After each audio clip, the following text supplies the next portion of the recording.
Dry brushing is quite possibly the first painting technique most miniature painters learn. But what exactly is dry brushing? Let me explain. As the name suggests, this technique involves a brush and some dry paint, meaning you will mainly use the standard acrylic paint you have on your shelf with as little involvement of water as possible. Instead, you put the paint straight onto a tissue or piece of cardboard or any other material really, and apply it to your model from there. With dry brushing you want to mimic the soft touch of light hitting the surface of your miniatures by following a few rather simple steps. 1. Let's start with the obvious. It's crucial to have a brush that's dry.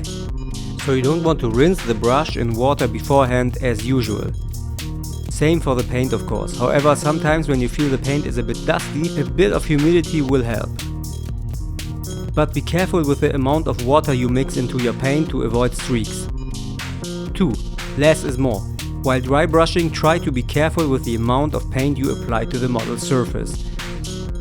It's better to start with a lesser amount of paint and increase it steadily to keep control of the process. 3. The final one is probably the most overlooked of them all. It's about brush pressure.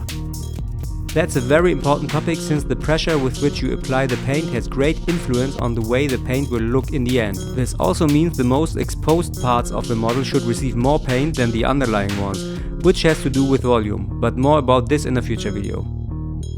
These are the basics for dry brushing. There is even more to consider if you want to take your dry brushing to the next level, but for now this will make for a good start. Let me know if these tips helped you and feel free to let the community know what you consider the most important things to keep in mind for good dry brushing results in the comments below. Thank you very much for watching.